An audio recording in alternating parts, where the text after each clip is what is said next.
السلام عليكم ورحمة الله وبركاته. وعليكم السلام ورحمة الله وبركاته. بقربين حالة كانت قويا في الاتماع قويا جمعة مقالة روبي مسجد النورتي مرساسة دفاع وكان نتفكاتا أكا ولا قرب ربين وانجسي إن شاء الله يروق قبل كان الرتي يرقاتو كتوكو ولين إلى الله يجو ربين قرآن ساكي ستي سورة الملك سورة تبارك الرتي تبارك الذي بيده الملك وهو على كل شيء قدير الذي خلق الموت والحياة ليبلوكم أيكم أحسن عملا. ربين تولسا بلتي موتمان هندي هركسا كنتي تولسا بلتي جلا ربي يجوني الذي خلق الموت ربي يجوني إسا دعاء ميجلا والحياة jireenyas kan uumee jedha. Maaliif du'aaf jireenya uumee jennee gaaffii yeroo nutti ka'u achuma irratti maal nuun jedhe liyabluwakum isin qormaatuudhaaf isin qorachuudhaafi jedhe. Maal inni qormaanni sun jennaan ayyukum ahsanu amalaa jedhe. Isin keessaa eenyuun keessantu irra caalaa hojii bareedaa dalagaadha. Hasan hin jenne rabbiin ahsan jedhe. Ahsan irra caalaa kan ta'u jechuudha. Akka quraanni kun nutti ibsutti aayaan kun akka nutti mutti rabbiin du'aaf jireenya kan uume qormaataaf. Qormaanni sun immoo yeroo biyya duniyaa jirru eenyutu irra caalaa hojii bareeda dalagaadha. Qormaanni hojiidhaan dhufe waan mul'atu waan dalagamu waan itti wal dorgomanu irra caalanii argachuudhaaf nama biraatiin dorgoma. Hojiin sun dorgommii keessa jira jechuudha. Wal dorgomuu keessa jira jechuudha. Caalanii argamuu keessa jira jechuudha malee dalagnee qoftiin gahaa miti. Caalanii argamuun wanni jedhamu ahsan ta'uudhaaf yoo kan biraa dhufe hasanitti gadi deebi'a. Irra caalaala jennee kan nu dalagne namni irra caalaa nu caalu gaafa argame irra caalummaan isaa jalaa fudhatama jechuudha. Kanaafuu yeroo hundumaa akkamitti hojii irra caalaa dalagnaa jechuudha. Irra caalaa gaafa jennu waa'ee ibaadaa qofas miti. Namni hedduun waa hunda ibaadaatti fassaree akhiraatti fassaree diinitti fassaree kaan immoo muslimni dadhaba, muslimni hanqata, muslimni miskiina haala kanatti kan deebise waan rabbiin uumamaan fide fuudhanii hedduusaa gadi hiikkaasaa gabaabsanii kun kan diiniitii jedhama. Duniyaa wannaan isa duniyaa keessa hin jirru ta'e jechuudha. Rabbiin quraana keessatti musliimoonni akka ol aantummaa qabaatan barbaada. Haqqiin ol aantummaa akka argatu rabbiin barbaada. Mu'minoonni caalanii akka argaman barbaada. Caalanii argamuun kun immoo lafa duwwaan dhufu. Darajaadhaan ol aantummaan argachuu namni barbaade quraanni foormulaa isaa karaa isaa kaa'ee jira. Maal inni karaan isaa yoo jennee wanni afur quraana keessatti himameera. Yoo dhaabbannee ilaallu wanni rakkisaa ta'e maal inni akkuma sila jedhee hojiidhaan wal qabatee dorgommiin rakka jiru irraanfatamee hojjechuun qofti kaayyoo ta'e. Hojjechuun galma wahii gahuudhaaf gaafa sana dalagnu wanni lafa irratti mul'atu jira. Sanaa wajjinii wal dorgomsiisaarra muslimuma ta'uu keenya qofatu akka waa hunda fitneetti muslimni of ilaalee nu warra muslimaatu nassaramaa jedha. Nu warra muslimaatu jannata seenaa jedha. Nu warra muslimaatu olaantummaa argataa jedha.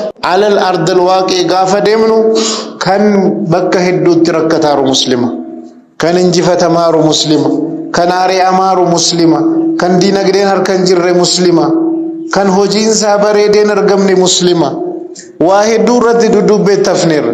Biyya alamaa yoo dhaqxani warri godaananii biyya adda addaatti faca'an warra muslimaati. Biyyi immoo itti godaananu biyya kiristaanaati. Afaaniin immoo nutu caalaa jennee iddoo hundatti dubbataara. Maaltu kana ta'e jennaan rakkina wayitu jira jechuudha. Hamma rakkina sana barreessinutti quraana keessatti rabbiin nu himeera. Maal jedhaa?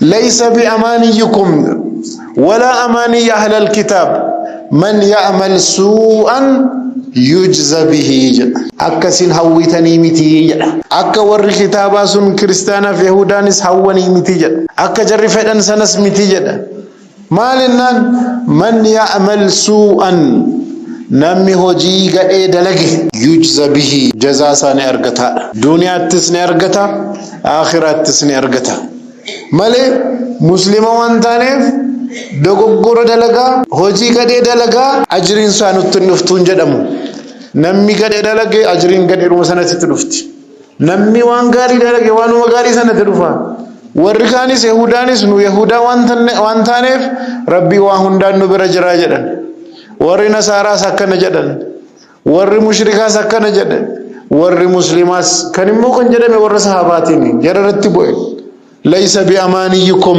أكسم فيتن سنسمتي ولا أماني أهل الكتاب أك ورّي كتابا سنس حواني فلن سنسمتي من يعمل سوءا يجزى به نمي هجي بدا دلقي نمي هجي قد دلقي أكو مدلقي سنان قد انسون اتلفتي مسلمو انتانيف نفت قرآن كيست قافلالو كران التين درغمنو كران التين صدرك أرغتنو ربي إنو لكاه كاير جرغنا ولي الله لمي توقف ربي ملجأ سورة الكيستي ربي ملجأ علمي الأول كبسيسين مالني آياني يرفع الله الذين آمنوا منكم والذين أوتوا العلم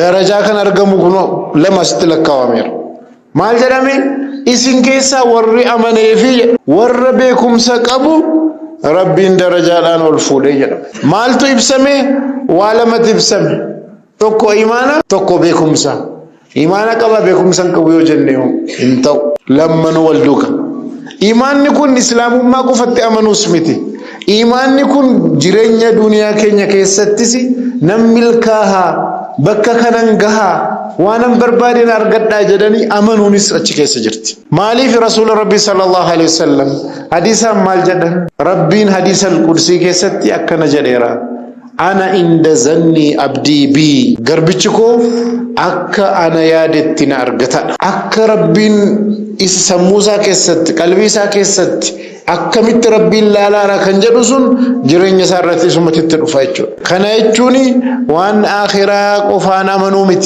إيمان مطلقا أكا دينت كافدوفنا أكا دينت أكا ملكاهوتس أكا انجفتشوت أمنوتس وانا دادات كافدوفني سنرتس كان جرى لما لكوفنا متي مالي إيماناف علمي لما سدفانو إيماناف علمي قفتن قهو هجي بربادا أمن جنة تيني درجان انجرو بيكني را مال فيدا بيكون يوتيني وجنة بيكون كايونسا هجة شرافي علمين كان برتمو بيكم سكان سسابمو مال قد شراف اتي وجة شراف كنافي رسول ربي صلى الله عليه وسلم ور علمي قرأي عالم جدمو داف يو كان مور وان بيكن رد اوف فوداني ملسو داف يو اكسف كايون ساتئ كسارا اكتئ حديثة كيست كنمان كناف ربي جهنم نمكنا قلشا جدا بيكم سكرو نبرت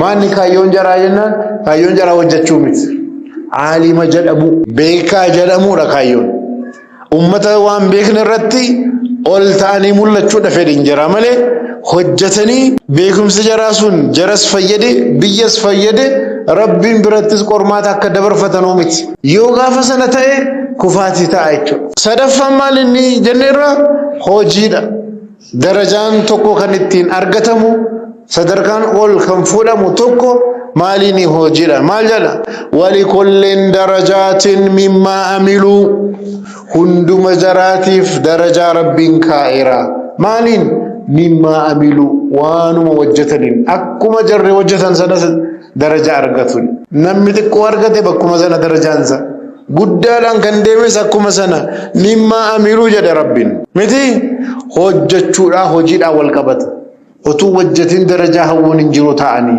نو أكسي والربلوتي والركناتي والرزنا كنا يو جنة يو قبطمان هو جنة انجرو يچودا صدفا افرفان مو مالني قبصودا ايچو hojii hojjannee callifnee taa'uu miti.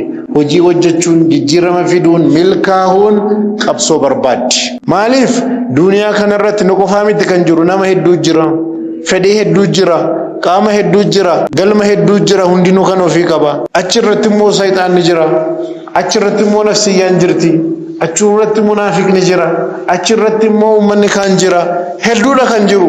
Kanaa waliin gaafa hojii hojjennu ofii wajjiniin qabsaa'uu nafsiyyaa waliin warra diinii keenya gufaa adda addaatti fiduu barbaadu qabsaa'uu barbaada. Kanaaf rabbiin haala kana keessatti maal jedhe waa'ee kanaatiin wal qabsiise ayaa quraana keessatti والذين جاهدوا بأموالهم وأنفسهم درجات جل ربي ورّا نفسي أوفيتين كبيني أوفيتين أبساه درجات ألفوا درجات جراجل خرانتين أفرفان صدركان أرجمو خراتين كبساوتين أما أسكت تيورفني أفران كان بوتنان درجان كينيا أولكا دنيا رتس آخرة رتس كنوا أجتس إيماني برباچس أستس إيماني برباچس ملكا هوداف أجتس علمين برباچس أستس علمين برباچس أجتس وجيب برباچس أستس ملكا هوجي برباد qabsoon achisin barbaachisa asisin barbaachisa kanarra qabbanne gaafa laallu eessa jirra kan jedhu of laaluun barbaachisaadha. Akka rabbiin nurraa fedhetti sila akkan jedhetti maaliif uumamne ayaan ifa godhe kan rabbiin nutti hime tabaarakallazi biyadihi al-mulku wa huwa ala kulli shay'in qadir allazi khalaqa al-mawta wal hayata liyabluwakum ayyukum ahsanu amala liyabluwakum ayyukum ahsanu amala yerokamun irranfatina liyabluwakum ayyukum ahsanu amala isin qormaachuu barbaada isin keessa eenyutu irra caalaa hojii bareedaa dalaga irra caalaa warra dalageetu sadarkaa argata sadarkaan darajaan kan dhufu warra caaluudhaaf immoo karaan jiru karaa afran kan hawwiidhaan caaluun hin jiru fedhiidhaan caaluun hin jiru taani abjuudhaanis caaluun hin jiru hojjechuu barbaada amanuu barbaada ilmii barbaada qabsaa'uu barbaada sana malee hin jiru jechuudha. Yoo akkanatti mul'anne malee caallee dhufuun hin jiru. Warri qara'uu hin barbaanne, warri hojjechuu hin barbaanne keessattuu dhaloonni amma gadi dhufaa ol dhufaaru kun rakkinni maal inni karaa gabaabduun eessa jirtidha aqwaaraatidha waa hundarratti. Ilmis taanaan akkamitti malee nu ta'abbiin barbaannu jedha. Duniyaas taanaan ta'abbiin barbaannu aqwaaraatiin eessa? Aqwaaraatiin barbaaduun bareeda. Garummaa wanni hunda aqwaaraatiin qabu. Wanni aqwaaraatiin qabna jira dirqama keessa garaan bahuun barbaachisu jechuudha. Beekumsaaf wanni isa bakka bu'u hin jiru beekumsuma bakka karaan biraa hin jiru. Akkamitti barannaa nama beekum bira dhaqanii ta'anii barachuudha. Yoo nu hin baranne rakkinatu nu mudataa deema. Maaliif biyya keenya keessatti uummanni biyyaa baay'inni isaa guddataa deemaara. Guddataa deemuun kun khayriis qaba fitnaas qaba. Khayriin akka biyyaatti uummata guddaa qabaachuu waan gaariidha. Waa hedduudhaaf fitnaan isaa immoo uummata guddaa kana maalitti goona kan jedhu gaafa dhaabbanneedha. Yoo warri ulamaan qabnu, du'aatonni qabnu, hayyoonni nu qabnu nama finnee jara bakka buusaa hin deemne uummanni kun baay'atus jaahila baay'ataara jechuudha. Maaliif warri keessa baratee ilmiidhaan darajaat sadarkaa gahe waan adda addaatiin darajaat warri gahu yoo keessaa hirrataa deeme uummanni kun sirriirra hin jiru. Haala dhaabbannu keessatti dorgommiin kun ilmiidhaanis akkamitti darajaa irra geenya. Namni jiru of dhaabbatee ilaalee akkamittan kallattii hundarratti sadarkaa ol aanaa guddaa irra gahaa kan jedhu kana yaaduun dirqama keenya. Tokko tokkoon keenya maal naa qabattanii kaayyoon ittiin madaalamnu maalinni qormaanni sun hojiidhaa kan jedhu tokko. Lammaffaa hojiidhaan caallee argamne darajaa wayii sadarkaa wayii irra gahuudhaaf waa afran guuttachuu jenne miti. Kana walii gallaan immoo waa biraa shanan isinii kaasa. Wanni shanan sun maalinni akka nama tokkootti namni tokko milkaa'uu gaafa barbaade waan shanan kana guutuun waajiba isaa ta'a. Tokkoffaa an eenyunni jedhee obbaruu qaba. Sammuu keenya keessa waa hedduutu shayxaannis waa hasaastee keessa kaa'uu barbaadde. Nafsiyyaanis fedhii wayii uumtee sammuu keenya keessa kaa'uu barbaadde. Mootummaanis waa wayii nu keessa kaa'uu barbaada. Uummanni munaafiqaas waa kaa'uu barbaada. Warri miidiyaas waa kaa'uu barbaada. Warri siyaasaas waa kaa'uu barbaada. haadha fi abbaan keenya ijoollummaadhaan nu keessa waa kaa'uu barbaadu. Aalimoonni waa nu keessa kaa'uu barbaadu. Nama hedduutu waa nu keessa kaa'uudhaaf yaalii godhaan. Sammuun keenya mana fincaanii uummataa miti. Mana fincaanii uummataa beektu miti? Nama gara deemaa dhufetti boola. Yookiin bilishaan boola yookiin kafalees ta'u ni boola. Akkasii miti. Wanni nuu qabnu guddaan biyya duniyaa keenya irratti sammuu keenya. Sammuu keenya eeggachuun waajiba keenya. Akkamitti sammuu eegganya? Gurra keenya eeggachuudhaan, ija keenya eeggachuudhaan, karaa gara sammuutti deemu shananuu eeggachuudhaan. Namni nu to'achuu barbaade maal godha? Namni hojii keenya to'achuu barbaade maal keenya to'ata? Imaana kaka'umsa keenya to'ata. Namni kaka'umsa keenya to'achuu barbaade imaana keenya to'ata. Namni imaana keenya to'achuu barbaanne waan nu yaadnu to'ata. Namni waan nu yaadnu to'achuu barbaanne odeeffannoo nu keessa seentu to'ata. Odeeffannoo nu keessa to'achuu namni barbaade miidiyaa fi karaa nu odeeffannoo ittiin sassaabnu sanaan ala akka hin baane nu to'atee sanarratti godha. Gaafa namni karaa nu dhageenyu waa irraa barannu karaa wayii qofa ta'ee suutuma suutaan to'annaa jala ooluun keenya hin oolu. Mee warra ispoortii callisee dhaga'u ilaala. Miidiyaan haa ta'u, feesbuukiin haa ta'u, televezyiiniin haa ta'u. Dhumarratti gaafa argitan otuma isin yeroo muraasa argitanu haasaansaa, fedhiinsaa, wanni hundisaa warra ispoortii fakkaachuu deema. Otuu immoo ispoortii hojjete waan gaariidhaaf yaan fayyadama.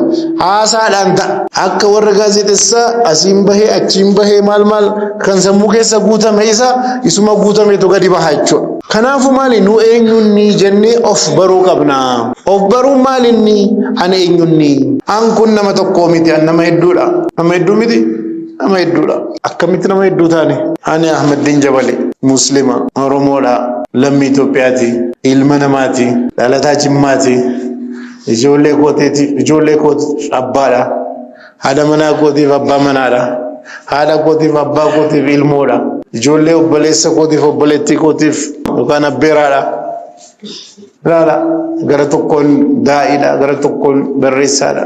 Utuma akkana lakkoofnu hedduudha. Lammii Afrikaati, lammii Itoophiyaati, fedhii hedduu jira ana keessa. Anumti kun ofirraa utuu hin barin ganama alam manaa bahuu kaasee hamman galgaluutu waamee kan taa'aa oola. Of sirriitti olaaltan. Fakkeenyaaf nama tokko fudhaa. Namni tokko kun Finfinnee keessa fakkeenyaaf. Ganama ala konkolaataa eeggatu subii gaafa salaatu maal yaadaara? Alhamdulillah nama muraasatu dhufee subii salaatee. Uummanni hedduun masjidan dhufne maashaallah rabbiin imaana keenya haa dabalu nu warra muuminaati jedhe akka muuminaatti of laal. Achiin booda immoo takka turee zikrii jedhee maal jedhee hojii gaafa deemu taraa taaksii dhaabbatee taaksiin jalaa ture. Otuma eeguu sa'aatiin deemti inni mootummaan kun nu warri magaalaa Finfinnee keessa jiraatan kun mirga keenya hin eegamne kanan goone sanan goone kunu rakkina karaan tolchanu maal akka magaalaa Finfinnee jiraata magaalaa Finfinneetti yaaduu jalqabe. Otuma dhaabbatee akka jiraata magaalaa Finfinneetti yaaduu namni ispoortii dalagu guddaan tokko dubartii tokko ala booksiin rukutu argee sawa adallam jedhe kun namaa miti jedhe. Nama ta'uuf nama dhiisuu dhabuun immoo amma madaalli keessa dhufte amma immoo namaa miti bira gahame. Akkanuma namichi sun markaatoo dalagaa markaatoo bu'e. Gaafa markaatoo hojii isaa ga'u mootummaan gibira fidaa jedhee biyya cinqaarre. Achumaan warri naggaadee kun hojii hojjechuu hin dandeenye jedhe akka naggaadeetti immoo ofiisaa boqode amma immoo naggaadee ta'e warri kun akkasii maal jedhe. Otuma kanaan oolu warri amantaa biraa dhufanii Yesuusin fudhadhu jedhan. Baraani muslimaa jedhee immoo akka muslimaatti ilaale isin immoo warra nasaaraa jedhee akka muslimaatti immoo of ilaale.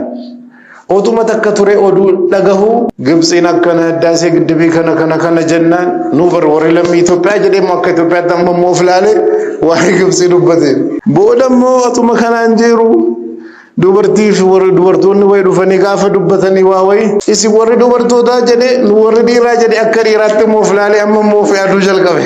Guyyaatti gaggaragalaa oole namni kun isa kamtu rabbiin bilatti bakka qaba. Otuma kanaan oolu tokko dhufee waa'ee sabaa kaase. Barnu warri Oromoon jedhee immoo amma akka Oromootti of ilaalee amma immoo waa biraa jaraan dubbata. Guyyaa kana keessatti waa meeqa taa'aa oolla. Isa kamtu rabbiin biratti akhiraa biratti nu baasee jannata nu galcha an kamii dura kan jedhu kun ilaalamuu qaba. Yoo warri kaan wal faalleessan ani isa kamii dura ani eenyu kan jedhu kun akka nama dhuunfaattis akka ummataattis nu eenyunni yaadamuu qaba baramuu qaba akka eenyummaa koo kamittan milkaa'uudhaaf deemaara jennee of laaluu qabna. Tokko lammaffaa immoo eega of barreen booda maal barbaanna wanni nu barbaanne dhugumatti hin beekamaa ilmi namaa wanni inni rakkatu guddaan isaa waan ofii barbaadu kana wallaaluudha. Nam beekaa jedhee yaada nam beeka jedhee amana garuu maal akka barbaadu kana nama hedduu otu gaafattan akka ummataattis akka nama dhuunfaattis waan barbaadu kana sirriitti yoo yaadee xiinxalee adda baafate malee wanni inni barbaadu kun ifan taane maanni galmi kee maanni kaayyoon kee eessa gahuu barbaadda maal inni utu jedhame jiru.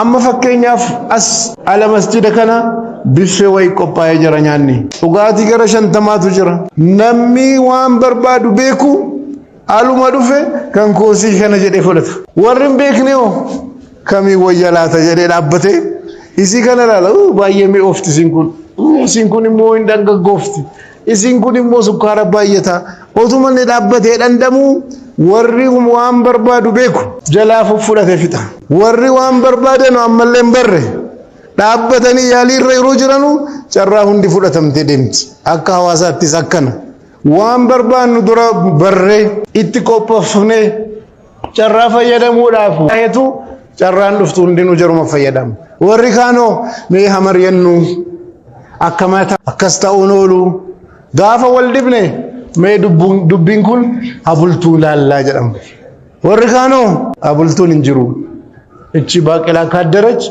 ati qorattamii jirti miti ammu mataa godhanii bira dabarfachuu malee lafarra harkisuun hin jiru warra kaan bira keenyoo wamee laallaa mee amaryannu afachotuma jedhamu carraan fudhatamee deemeera. Maal barbaanna akka nama dhuunfaatti baruu qabna jiruu keenya keessatti akka ummataatti maal barbaanna maalumaaf qabsaa'aa jirra maalumaaf hojjetaa jirra maalumaaf fiigaa jirra wanni nu barbaannu ifa nuuf ta'uu qaba yoo ifan taane inuma tattaaffanna malee bakka sana gahuu hin dandeenyu.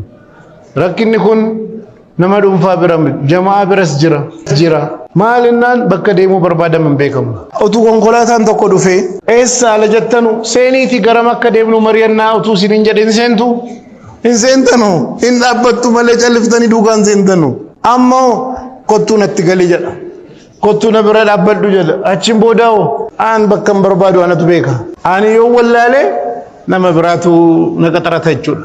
Maaliif na qaxarata waan inni barbaaduuf waan barbaannu yoo jireenya keenya keessatti akka nama dhuunfaatti biyya duniyaa kanarratti bakka kanan gahuu barbaada asin argamuu barbaada achiin gahuu barbaada jennee fedhiin keenya bakki garuu barbaannu karaan ittiin deemuu barbaannu baruudhaaf dura waan barbaannu of keessaa laaluu qabna. Yoo immoo yaadne malee yaaduu malee wanni namni barbaadu kun ijaan arguu hin dandeenyu keessoo nama waan jirtu nama hedduutu waan barbaadu wallaalee gaafa wayii keessaa baati.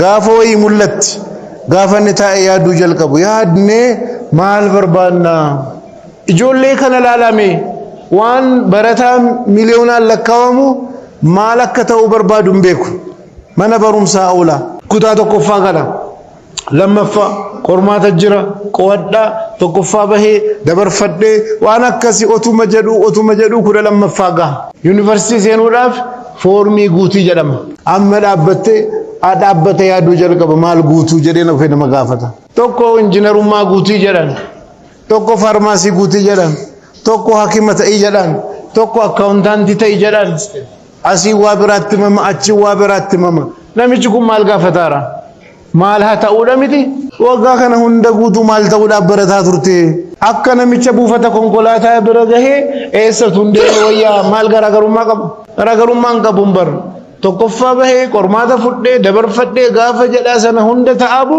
bakki deemuu barbaadamu san hin baramne akkuma keellaa karaan itti dhufee foormii sanatu dhaabeeni malee siraa callisee deemuuf ture ammas foormii qabee yaadi jedhe achiin booda tokko kana ta'e jennaan nama dhagahee of otuun dhagahin keessoo isaa otuun laaliin gorsa namaa fudhatee waa bara mana barumsaa wayiitti seena foormii wayiitiin achiin booda filannoo namaatiin jiraata jechuudha. Kana baradhuu namatti hime maaltu na wajjin deema maaltu anaa mala jedhee otuu of hin gaafatin booda barumsa jibbuu wayii dhaqee yuunivarsiitii barata akkas ta'u otuun bare silaa aniin baradhu jedha garuu maal wajjaddaal tokkotti seeneera inuman fixaa jedha gaafa fidee dhufe ittiin taabbiin sun hundi lafatti gatame namni jedhamu sun dhagee yookiin markaatuu galee naggaadee ta'a. Waggaa kana guutuu wanni qabsaa'ame achitti gatame. Maal ennaa maal barbaannaa kana baruu qabnaa lama jenne miti. Sadaffa'u eessa jirraa? Eessa jirraa maalirraa? Bakka gahuu barbaannurraa hammam fagoo jirraa? Bakki nu amma dhaabbanne eessa? Bakka dhaabbanne eega barreen booda konkolaataadhaan hin deemamu, xayyaaraan hin deemamu, baaburaan hin deemamu, lafoon deemamu. Bakka hin deemuu barbaadu sana dura bakka jiru baruun qaba. Bakka jiru kun kamitti dhiyaata? Barame malee rakkisaadha. Akka hawaasaattis rakkinni guddaan maalinni keenya maalirra akka jiru quban qabu. Barabaraan bara Haile Sillaasee waliin wal dorgomsiisuu barbaada. Haile Sillaaseen eega kufee waggaa 50 gaheera. Yeroo hundumaa durii fi har'a yoo wal dorgomsiifne maalinni dhumarratti alhamdulillah lambaana. Alhamdulillah kun hin fayyadu. Maaliif hin fayyadne? Bareeda jirraa jechuudha miti. Garuu bareedammoo hin jirru gaa maal goona? Alhamdulillah bareedduu miti jedhaan jiru waan. Wanni nuti wal madaalchifne duriif har'a yoo jenne bareeda jirraa. Garuu karaa kamiin wal dorgomsiisuu qabna? Bakka nuu malurraa hammam fagoo jirraa jennee maluuf waan irra jirru wal dorgomsiisuu tokko. Waan uummanni biraa argate irraa wanna nuu arganne hammam walirraa fagoo jirraa sanaa wal dorgomsiisuu. Waggaa darbeef barana hammam walirraa fagoo jirraa kanaa wal dorgomsiisuu malee duriif barana yoo jenne maaliif yeroo hundumaa gaarii jirraa dhagaa wanni nu irra geenyu yaadne. Gaarii jirraan immoo nama raffifti. Kanaafuu maal inni haala adda addaatiin of dorgomsiisnee eessa jirraa? Bakki nu jirru sun baramuu qaba akka uummataatti. Akka nama tokkoottis baramuu qaba bakki an jiru. Yoo sun barame malee milkaa'uu hin danda'u. Maaliif hin dandeenye? Namni tokko bareedan jira jedha. Yeroo hundumaa nafsiyyaanis shayxaannis akka nu bareeda jirraa akka jennu barbaaddi. Warri kaanis kana barbaadu. Maaliif? Namni bareedan jira jedhee rafa. Miti? Rifatee dammaqee qabsaa'ee hin jijjiiru bareedan jira jedheera. Fakkeenyaaf nama tokko subii dabalatee waqtii shananuu masjidatti salaate. Maasha Allah masjidni subiin nama muraasa dhufee salaate uummanni hedduun hin rafaa. Alhamdulillah bareeda jirraa jedhe. Maal laale? Nama meeqatu yeroo afur salaata afur masjidatti salaate subii kana manatti salaataara. Ani immoo masjida dhufee salaate. Sila khushu'a qabamoo xumaaninaa qabamoo akka rabbiin fedhe sana guuttatee salaataaramoo sana laaluu otuu qabu warra manatti filaalee dhumarratti maasha Allah bareedan jiraa jedhe. Alhamdulillah jedhe achi keessa immoo dhuftee shayxaanis bareeda jirtaa rafi jette. Warri manatti salaatanus bira dhaqaa maal jedhaan yeroo jamaa afur salaata masjidatti salaate isii kana immoo yeroo isaatti manatti salaatte nama meeqatu rafaara amma. Ati kaatee aluma isaaniin bahu manatti salaatte maasha Allah nama danuu caaltaa jedhaan. Innis alhamdulillah jedhe. Warra immoo hirriba keessa salaatti darbeeni eega aduun bahee subii salaatuun biras dhaqe salaata afran yerootti salaatte. Subii immoo eega aduun bahee salaatte. Garuu nama meeqa jira kan immoo salaatu man salaanne. Alhamdulillah atis bareeda jirtaa jedha. Isa salaatan salaanne biras hin deema. Yoo bijate ati shahadaa jettee tawaamee kan caaltaa nama meeqa jira kaafirri atis bareeda jirtaa jedha. Bareeda jira gaafa jedhan rafuudha karaan jiru. Bareeda jiraachuutu waan gaariidha malee osoo bareeda jiraatiin bareeda jirraa jedhanii gaafa yaadani kufaatii taati. Kanaafuu maalirra jirraa kan jedhu kuni qabaa. Bakki jirru kun baramuu qabaa. Diinagdeedhaan eessa jirra? Barumsaan eessa jirra? Hawaasummaadhaan eessa jirra? Wanni hedduudhaan madaaluu qabna. Amma rakkinni jiru maalinni? Bakka jiru kana wallaaluun dhugaadhaan lafarra jira. Fakkeenyaan isinii kaasa. Akka muslimaatti fudhannaan ummanni muslimaa waa hedduudhaan ummata kaafiraa caalaa jenna. Kaafirri waa meeqaan nu caalammoo gaafa jenne sammuun keenya shin jettu akkamitti kaafirri nu caalaa jetti. Nu caalam. Maaliif caala? Imaanaan caala malee waa biraatiin nu caaluu danda'a. Miti madaalli itti wal madaallu finnee irraa maqe malee barumsaan nu caaluu danda'a. Diinagdeen nu caaluu danda'a. Tooftaadhaan nu caaluu danda'a. Waa hedduudhaan nu caaluu danda'a. Kanaafuu kallattii ittiin durfamne caalamne sanaan akkamitti irra qaqqabnaa jedhanii yaadurra nun caala nu jennee ofitti himnee jalaa baana. Akka biyya keenyaatti rakkina hedduu keessa jiru. Fakkeenyaan isinii kaasa. Biyya Arabaa warri baqatu Liibiyaa jedha, Saawudii jedha, Imaaraat jedha, biyya Arabaatti warri yaa'u persentiin 90 wal muslima. Maaliif muslimna? Maa ummanni biraa maaf iyyaane? Maaltu hanqate? Abbattanii ilaaluu qabdu. As dabalatee Baaleerraa, Arsiirraa, Jimma dhaqaa, Walloo dhaqaa bakka hedduu muslimati yaa. Ijoolleen keenya achitti duute, achitti dhumte, biyya alaa yaa'u. Maaltu argame? Maaluma biyya yaa saara? Waa lama. Tokko rakkina dinagdeeti. Lammaffaamu achi wanni jiru sun kana caalaa jedhamee propaagandaa dalagamee dallaalaan haa ta'u, feesbuukiin haa ta'u, maaliin haa ta'u, waan adda addaatiin haa ta'u kana. Yoo dinagdee ilaallee ummanni Itoophiyaa guddataa deemaara. Lakkoofsi Itoophiyaa keessatti kan ummataa lakkaawamee akka Awurooppaatti bara 2005. Bara 2005 lakkaawamee ummanni Itoophiyaa miliyoona 74.6 ture. Waggaa 19 hadhaa lakkaawame. Har'a 2025 galee Awurooppaadhaan. Waggaa 20ffaa keessa galaaraa jechuudha. Waggaa 20ffaa kana keessatti ummanni Itoophiyaa miliyoona 49 dabale. Miliyoona 49 dabale miliyoona 123 walakkaa irra gahe. Hammamtu dabale? Miliyoona 49. Akka ummataatti namoonni nu rizqii razzaqameef qabaa jennee rakkina dinagdee utuu laalini qadaraan sababa goonee ija keenya jala jiru waan jiru utuu argin bira baana. Akkamitti bara sana qotee bulaan tokko lafa hektaara 5 qaba. Akka biyyaatti yoo giddu galeessa fudhannee ilaalle bakka tokko irratti 3 qaba. Namichi hektaara 5 qabu suni ijoollee isaatii fuudhee ijoollee warra dhiiraatii tokko qoqqoode. Achumaan abbaan tokko yookaan 2 qabatee hafe. Ijoolleen sun waggaa 20 booda geesse maatii horattee ijoollee argatte. Isiin tokko qabdi maal irraa kenniti? Kanaafuu laftan si kennu hin jiru achi baqadhu waa barbaadadhu dhufa. Barumsa irraa barumsa hin qabu.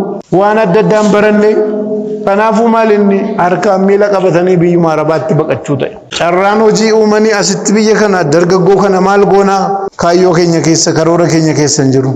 Achiin booda maal ta'a? Dhufa. Kaan immoo magaalaa utaalees biyya Arabaa deemu. Maal qaba? Barumsa qabdaa? Hin qabu. Afaan beektaa? Hin beeku. Maal jennaan biyya Arabaa gaariidha jedhama. Achitti naa darbaa jedhee yaada. Asittoo otuu baratee rakkina kana hiikna jedhamee carraan adda addaa qophaa'ee dargaggoon as biyya keessatti haftee waa harkatti algatte malee dalagde. Biyyi sun immoo rakkina qaba. Dhumarratti maal jennaan waggaadhaan Itoophiyaa keessatti ijoolleen umriin jaraa hojiidhaaf gahu yoo mijata nama miliyoona 2 walakkaatu jira. Waggaadhaan warra as gahu kana hojiin uumuun dirqama jiru. Warra kana yoo hojiin uummanne hojii barbaacha biyya alaatti deemuun waan oolu miti. Namni jiraachuu qaba, waa argachuu qaba. Haala sana keessatti akka godina kanaatti akka ummataatti maal carraan dargaggoon hojiirra jirti moo barataa jirti moo yaalii godhaarti moo karaa wayii jira moo nu waayii kanaan nu yaachisee sarara wayii qopheessaa jirra moo gorsaa jirra moo waa baradhaa harkatti waa qabadhaa tattaaffadhaa hojjedhaa jennee otuu jarri bakka rakkinaa sana hin gahin waa itti maarramoo jennee gaafa laalle masjidni waan akkanaan dubbatu. Achiin booda Facebook irraa argama. Ebaluun dhaqee dabarfateef jedhama. Ijoolleen dhaqxee nama hedduu baharatti dhuma. Nama hedduutu Liibiyaatti qabamee birrii daa jedhama. Kana ta'e rakkinni keenya akka muslimaatti maalumaaf namni biyya alaa deemu biyya Arabaa bakka adda addaa kan rakkinaa maaf muslima qofa ta'e. Dhimmi kun yoo masjida keessatti ittiin